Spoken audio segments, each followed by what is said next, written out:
Hello dear student, मैं Subhash Saran biology lecturer जुनून biology classes में आप सभी का स्वागत करता हूं।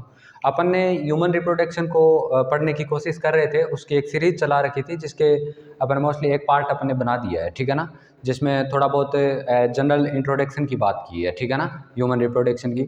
उसकी बात करने के बाद में आगे का अपन प्रोसेस स्टार्ट करते हैं, ठीक है।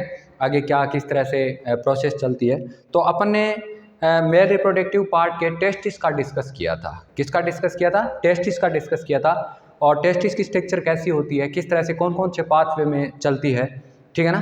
तो अब एक बात बताते हैं कि आगे किस पाथवे से चलता है, उसको अगर एक अपन बात करें कि सबसे पहले अपने अगर इस पाथवे को देखा था कि स्पर्म जो एक जगह से दूसरी जगह माइग्रेट करते हैं, अपन बात करें ट्रांसफ़र होते हैं फीमेल जेनिटल ट्रैक्ट में, तो किस तरह से ट्रांसफ़र होते हैं। तो सबसे पहले अपन ने देखा था कि फीमेल अपन मोस्टली स्पर्म होते हैं वो कहाँ पर प्रोड्यूस होते हैं, कहाँ पर बनते हैं, सेमनीफेरस ट्यूब्यूल्स में बनते हैं। सेमनीफेरस ट्यूब्यूल्स में बनते हैं, ऐसा बना है ना, सेमनीफेरस ट्यूब्यूल्स के अंदर। इसके बाद में सेमनीफेरस ट्यूब्यूल्स से ये किस में जाते हैं, कौन सी डक्ट में जाते हैं, इसकी भी बात करते हैं। तो वहाँ पे जो डक्ट होती है वो ट्यूबुलिन रेक्टाई होती है, ठीक है, रेक्टाई होती है। और इसके बाद में स्पर्म आगे कहाँ मूवमेंट करते हैं, उसके बाद में स्पर्म आगे रेटे टेस्टिस में मूवमेंट करते हैं। किस में मूवमेंट करते हैं? रेटे टेस्टिस में। और रेटे टेस्टिस से आगे की तरफ स्पर्म कहाँ पर मूवमेंट करेंगे? रेटे टेस्टिस से आगे की तरफ स्पर्म होते हैं वो वासा इफ्रेंसिया के अंदर मूवमेंट करते हैं। किस में मूवमेंट करेंगे? वासा इफ्रेंसिया। और वासा इफ्रेंसिया से स्पर्म कहाँ पर जाते हैं? एपिडिडाइमिस के अंदर जाते हैं। किसके अंदर है? एपिडिडाइमिस के, एपिडिडाइमिस में जाते हैं। और एपिडिडाइमिस से स्पर्म आगे कहाँ मूवमेंट करते हैं? एपिडिडाइमिस से वासा डिफरेंशिया में मूवमेंट करते हैं। वासा डिफरेंशिया से आगे की तरफ एम्पुला में जाते हैं, एम्पुला में जाते हैं। अब आपने अगर पीछे का लेक्चर देखा होगा तो उसमें सारी बातें ये बताई हुई है। एम्पुला से आगे की तरफ इजैकुलेटरी डक्ट के अंदर जाते हैं, इजैकुलेटरी डक्ट के अंदर जाते हैं। और इजैकुलेटरी डक्ट से आगे की तरफ किस में जाएंगे? मोस्टली अपन बात करें यूरियोजेनेटियल ट्रैक्ट में जाएंगे। किस में?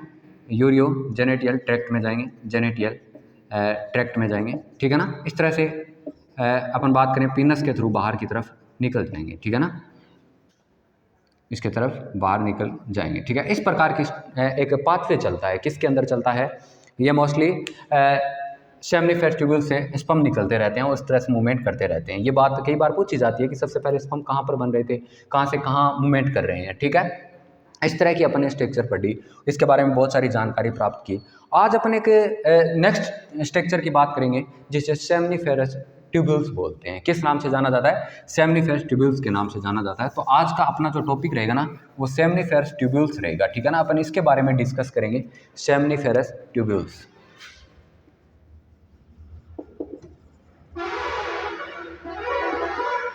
ट्यूब्यूल्स, सेमनीफेरस ट्यूब्यूल्स का डिस्कस करेंगे, ओके। आपने पढ़ा होगा कि सेमनीफेरस ट्यूब्यूल्स होती है वो कहाँ पर प्रेजेंट होती है mostly? Seminiferous tubules, seminiferous tubules कहाँ पर होती है? टेस्टिकुलर लोब्यूल्स में प्रेजेंट होती है। कहाँ पर प्रेजेंट होगी? टेस्टिकुलर लोब्यूल्स के अंदर। मैं इधर की तरफ एक टेस्टिकुलर लोब्यूल्स बना रहा हूँ, इस तरह से, इस तरह से मैंने टेस्टिकुलर लोब्यूल्स बनाया है, ओके। ये क्या बनाया? टेस्टिकुलर लोब्यूल्स बनाया। इसके अंदर कितनी सेमनीफेरस ट्यूब्यूल्स होती है? मैंने बोला था एक अपन टेस्टिस की बात करें, एक टेस्टिस की बात करें तो उसमें कितने टेस्टिकुलर लोब्यूल्स होता है?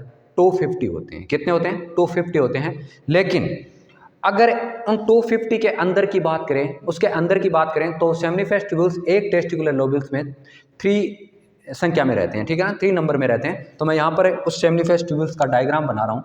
यहाँ पे मान लो एक सेमनीफेरस ट्यूब्यूल्स मैं यहाँ पर बना रहा हूँ, 2 ही सेमनीफेरस ट्यूब्यूल बनाऊंगा मैं इसके अंदर, टेस्टिकुलर लोब्यूल्स में 2 बना लिए, ठीक है ना, 2 सेल बना लिए। कौन सी? सेमनीफेरस ट्यूब्यूल्स, ठीक है। और आपको ये भी बताया था कि सेमनीफेरस ट्यूब्यूल्स एक जर्म लेयर से बनी होती है, ठीक है ना, जैसे जिसके अंदर कुछ सेल्स प्रेजेंट होती है इस तरह से। एक सेल ये है, ये है, इस तरह से, ठीक है ना, इस तरह से। और इसमें बीच बीच में इन सेल में कुछ गैप होता है इस तरह से, ठीक है। इनके बीच बीच में क्या उपस्थित होता है? गैप होता है, ओके। इस तरह से सेल्स प्रेजेंट होती है। इसमें मान लो इसका न्यूक्लियस है इस तरह से, ठीक है। ये जो सेल है ये कौन सी सेल होगी उसका भी डिस्कस करेंगे। इसमें कुछ लार्ज अमाउंट में भी सेल प्रेजेंट होती है, थोड़ी बड़ी अमाउंट में सेल प्रेजेंट होती है इस तरह से, ठीक है ना, या बड़ी सेल प्रेजेंट होती है इस तरह से, ठीक है। इस तरह से सेल प्रेजेंट होती है। इस सेल को अलग नाम से जाना जाता है। सेम कहानी इसके अंदर है, इसकी बात कर लो। सेम ये कि ये कहानी इसमें मिलेगी। ओके, ये जो स्ट्रक्चर मैंने बनाई है, ये स्ट्रक्चर किसकी है? सेमनीफेरस ट्यूबल्स की है। किसकी स्ट्रक्चर है? सेमनीफेरस ट्यूबल्स की है। और यहाँ पे सेम ये बनेगा, ये स्ट्रक्चर बनेगी। ओके, इतना पता चला तुम लोगों को कि एक टेस्टिकुलर लोब्यूल्स है, उसके अंदर सेमनीफेरस ट्यूबल्स किस तरह से अरेंज रहती है। ठीक है ना। अब ये बात करें, सेमनीफेरस ट्यूबल्स होती है, इसकी कुछ लेयर्स प्रेजेंट होती है और ये ऊपर की तरफ ये सेल से मिलकर बनी होती है। ये छोटी छोटी जो सेल बनाई है ना, इसे अपन स्पर्मेटोगोनियम कहते हैं या स्पर्मेटोगोनिया बोलते हैं। इसे किस नाम से जाना जाता है? स्पर्मेटोगोनिया के नाम से जाना जाता है। इसको किस नाम से जाना जाएगा? स्पर्मेटोगोनिया। आप लोगों ने देखा भी होगा, स्पर्मेटोगोनिया होता है और ये एपिथेलियल टिश्यू से बनी होती है। एपिथेलियल टिश्यू से मिलकर बनी होती है। ठीक है ना। और ये जो सेल्स होती है, ये क्यूबॉइडल प्रकार की होती है। कैसी होती है? क्यूबॉइडल एपिथेलियल सेल होती है। आपने पढ़ा होगा क्यूबॉइडल एपिथेलियल टिश्यू प्रेजेंट होता है। ठीक है ना, ये होता है। और ये स्पर्मेटोगोनिया होते हैं, यही आगे चलकर स्पर्म का फॉर्मेशन करते हैं। किसका फॉर्मेशन करते हैं? स्पर्म का फॉर्मेशन कौन करता है? स्पर्मेटोगोनिया करता है। याद रखना इस बात को भी, स्पर्मेटोगोनिया किसका फॉर्मेशन करेगा? स्पर्म का फॉर्मेशन करता है। और इसके ये जो छोटी सेल्स है, इसके पास पास में कुछ बड़ी बड़ी भी सेल्स प्रेजेंट होती है और जिसका नाम भी अपन लिखेंगे। ये जो बड़ी सेल्स होती है ना, इसे सर्टोलाई सेल के नाम से जाना जाता है।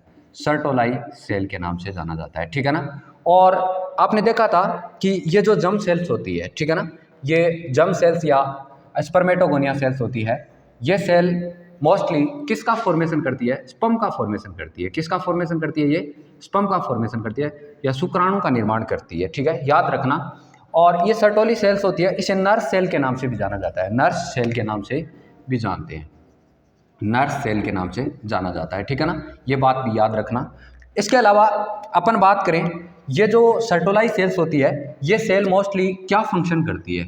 इस सेल का एक ही काम होता है, ये सेल स्पर्म को न्यूट्रिशन प्रोवाइड करवाती है। स्पर्म को न्यूट्रिशन प्रोवाइड करवाती है या पोषण प्रदान करने का काम करती है। स्पर्म को पोषण प्रदान करने का कौन सी सेल करेगी? सर्टोलाई सेल काम करेगी। ठीक है। इसका एक और फंक्शन होता है, ये आपने ऐसा पढ़ा होगा कि हाइपोथैलेमस से नाम की एक एंडोक्राइन ग्लैंड्स होती है। कौन होती है? हाइपोथैलेमस। हाइपोथैलेमस होती है, आपने देखा होगा, ब्रेन्स के अंदर प्रेजेंट होती है। ठीक है ना, आई से जस्ट के ऊपर की तरफ पाई जाए या पिट्यूटरी ग्लैंड के ऊपर की तरफ होती है। और इसे मास्टर ऑफ मास्टर ग्लैंड के नाम से भी जानते हैं। ऐसा भी सुना होगा, मास्टर ऑफ मास्टर। ठीक है ना, इस ग्लैंड के नाम से जाना जाता है। ठीक है। और ये किस ग्लैंड को कंट्रोल करती है? ये मोस्टली पिट्यूटरी ग्लैंड को कंट्रोल करती है। ये मोस्टली सारी ग्लैंड को कंट्रोल करती है, लेकिन ये किसको करती है? पिट्यूटरी ग्लैंड को कंट्रोल करती है। ये पढ़ा है आपने।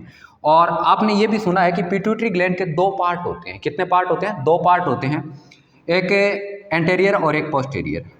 एंटेरियर और दूसरा कौन सा होता है? पोस्टीरियर होता है। ठीक है ना, पोस्टीरियर होता है। या एडेनो हाइपोफाइसिस और न्यूरो हाइपोफाइसिस, दो पार्ट होते हैं।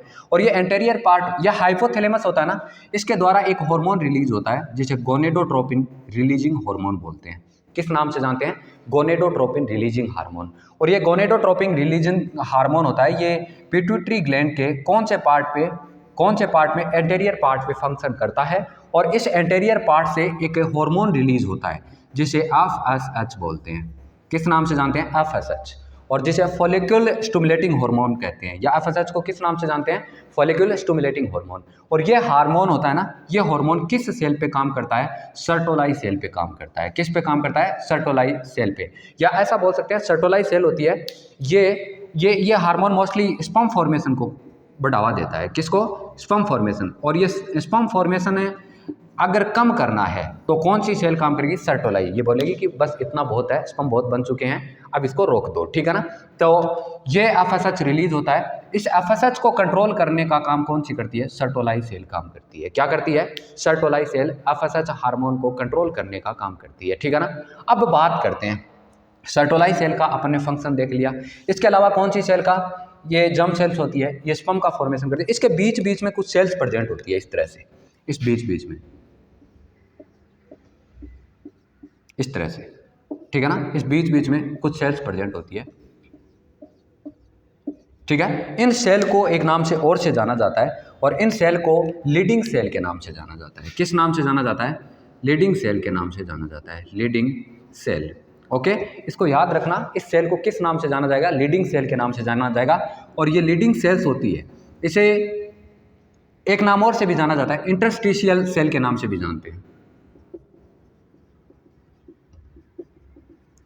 सेल के नाम से भी जाना जाता है। और ये सेल्स होती है ना, ये एक हार्मोन का श्रावण करती है, एक हार्मोन का श्रावण करती है, एक हार्मोन का श्रावण करती है जिसे एंड्रोजन बोलते हैं। किस नाम से जाना जाता है? एंड्रोजन, ठीक है ना। और ये एक मेल हार्मोन होता है। कैसा हार्मोन होता है? मेल हार्मोन होता है। और ये मेल हार्मोन है, ये टेस्टोस्टेरोन हार्मोन होता है। कौन सा हार्मोन होता है? इस हार्मोन को किस नाम से जाना जाएगा? टेस्टोस्टेरोन के नाम से जाना जाएगा, टेस्टोस्टेरोन के नाम से जाना जाएगा। और ये हार्मोन होता है ना, मोस्टली ये हार्मोन सेकेंडरी सेक्सुअल कैरेक्टर को कोज करता है, सेकेंडरी सेक्सुअल कैरेक्टर को कोज करता है, ठीक है ना, सेक्सुअल कैरेक्टर को कोज करता है। ये बात याद रखना मेल्स के अंदर, ठीक है। और ये लीडिंग सेल का काम होता है। और लीडिंग सेल के ऊपर भी एक हार्मोन काम करता है। मैंने बोला था ना कि पिट्यूटरी ग्लैंड के एंटीरियर पार्ट से एक मतलब हार्मोन रिलीज होता है जिसे एफएसएच बोलते हैं। इसके साथ ही एक एंटीरियर पार्ट से और हार्मोन रिलीज होता है और उस हार्मोन को अपन LH के नाम से जानते हैं, ल्यूटेनाइजिंग हार्मोन के नाम से जानते हैं। किस नाम से जानते हैं? Luteinising hormone. और ये ल्यूटेनाइजिंग हार्मोन होता है ना, ये हार्मोन किस पे काम करता है? ये लीडिंग सेल पे काम करता है। कौन सी सेल पे काम करेगा? लीडिंग सेल पे काम करेगा। और ये लीडिंग सेल होती है ना, ये आगे चलकर किसका निर्माण करती है? टेस्टोस्टेरोन का निर्माण करती है, ठीक है ना, जो एक प्रकार का एंड्रोजन हार्मोन है। इस प्रकार की स्ट्रक्चर किसकी होती है? सेमनीफेरस ट्यूब्यूल्स की होती है। किसकी होगी?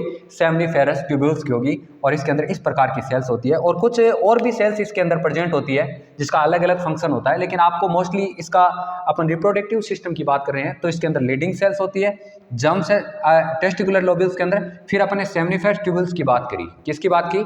Seminiferous tubules. और इस सेमनीफेरस ट्यूब्यूल्स के बीच बीच में कौन सी सेल्स होती है? लीडिंग सेल्स होती है। और ये कौन से हार्मोन का श्रावण करती है? ये भी अपन ने कोशिश की। जर्म सेल का मोस्टली क्या फंक्शन होता है? स्पर्म फॉर्मेशन होता है। क्या फंक्शन होता है?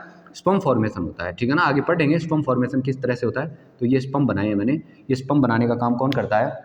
जर्म सेल बोलते हैं या जननिक कोशिका के नाम से या प्रीमोर्डियल जर्म सेल्स बोलते हैं। तो ये स्पर्म का फॉर्मेशन होता है। सर्टोलाई सेल का क्या फंक्शन होता है, किस प्रकार से अरेंजमेंट होती है, कौन सा हार्मोन कब रिलीज होता है, ये सब अपन ने आज जानने की कोशिश की। नेक्स्ट पार्ट में अपन पूरा मेल रिप्रोडक्टिव सिस्टम को जानने की कोशिश करेंगे, किस प्रकार का होता है, कौन कौन सा। तो आप लोगों को मैं अभी एक क्वेश्चन दे देता हूँ, कल देखते हैं। ये 2 क्वेश्चन दूंगा मैं, उन 2 क्वेश्चन को कैसे आप इस वीडियो के अंदर कमेंट करके बताना है कि मोस्टली लीडिंग सेल का क्या फंक्शन होता है, लीडिंग सेल क्या फंक्शन करती है। आपको बताना है कि लीडिंग सेल क्या फंक्शन करती है, ये कमेंट में जरूर लिखना है। दूसरा क्वेश्चन मैं दे रहा हूँ कि सर्टोलाई सेल का क्या फंक्शन होता है, सर्टोलाई सेल का क्या फंक्शन होता है और जर्म सेल का क्या फंक्शन होता है। ये 3 क्वेश्चन तुम लोगों को दिए हैं, उम्मीद करता हूँ आप इसको कमेंट बॉक्स में लिखोगे। Thank you. ओके।